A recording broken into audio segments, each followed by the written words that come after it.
Rob Bresnahan campaigned on banning congressional stock trading. He won on that platform.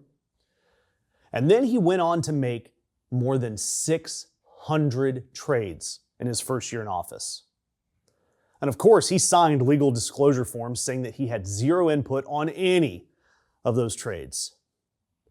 But then he gave a local radio interview in which he said that he meets with his financial advisor to talk about, quote, what different positions are coming up. It's a little bit of a contradiction there. And that interview has since been scrubbed from the radio station's website, and it was almost impossible to find until Politico got a hold of the audio. And now, because they do, you do too.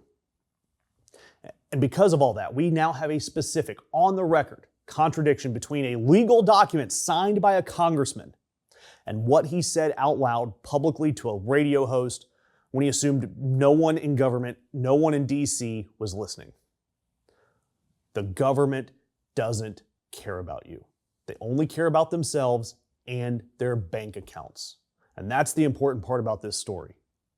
And the crown jewel, the detail that makes all of this the most on the nose, is that after this scandal broke, Bresnahan introduced a bill to ban congressional stock trading. A bill. He introduced a bill after he made 600 trades. So the funny part, the bill doesn't take effect until 2027, if it was passed. He's currently still trading. So he's a Republican. Bresnahan, he's in Pennsylvania's 8th District, Scranton area, one of Democrats' top targets for November. He ran in 2024 on banning congressional stock trading. Per Quiver Quantitative, the financial tracking firm that monitors congressional transactions, he made more than 600 trades in 2025 at approximately $6.5 million in value, making him one of the most prolific traders in Congress. His official periodic transaction reports, and I'm going to put the link to those in the description, it's the legal disclosure that members must file, stated all investment decisions related to my personal financial portfolio are delegated to professional financial advisors. This is the important part. I have no role in, nor am I informed of, specific investment decisions prior to their execution. That's a legal document that he signed. And again, I've got it linked below. You can see it for yourself. Every single box has this language. Then in April of 2025, Bresnahan gave an interview to a local radio host, Bob Cordaro. Cordaro asked about Bresnahan's trading, and he said, quote, I meet with my financial advisor. We talk about, what different positions are coming up. That audio disappeared pretty quickly. No longer on the station's website. It was scrubbed. But fortunately, Politico grabbed the audio and you can listen for yourself. It's just a quick clip. Let's hear it. I meet with my financial advisor. We talk about, what different positions are coming up. His campaign now says that he was talking about a 30,000-foot investment strategy, not any specific trades. Yet his legal disclosure says that he is not informed of trades prior to their execution.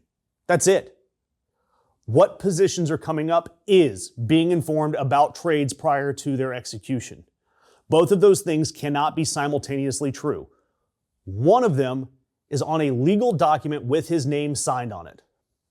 And let's talk about some of these 600 trades he made, the $6.5 million. He traded during Liberation Day tariff week, when markets were swinging wildly based on whatever information Trump had. Yet you and I, or investors that are out in the retail, did not have. He also sold Medicaid-related stocks just before voting for the largest Medicaid cut in U.S. history. When local TV asked him why he doesn't just tell his advisors to stop, he said, and this is a multimillionaire saying this out loud on camera, and then do what with it? Just leave it there and lose money and go broke? The man has millions of dollars. He would not, in fact, go broke. And his own bill, the Trust Act, it only applies to future members. It starts in 2027, so it wouldn't apply to him in the meantime. So he's introduced a law banning the thing that he is still doing only after he's done a little bit more, just a little bit more trading. Bresnahan built his entire political identity, his entire campaign on this issue because voters wanted it, because it resonated with people, and he won on it. And then the minute he took his seat, he started trading and made 600 trades. It's always a case of follow the money. And in this case, that money leads right to an interview on a radio station that someone's tried to scrub off the internet, but thanks to some journalists, that is still available to every single voter, especially those in Pennsylvania's 8th District. Scranton, I hope you're listening. Doesn't it seem like our feeds are getting filled with more and more BS right-wing MAGA content? It's no secret that all these top tech bros are in love with the current regime, so it's no surprise that independent left-leaning media is being squashed by the algorithm. If you like our content and content like us, it doesn't take long to click that thumbs up, share, comment, or subscribe. So please help us keep the truth alive.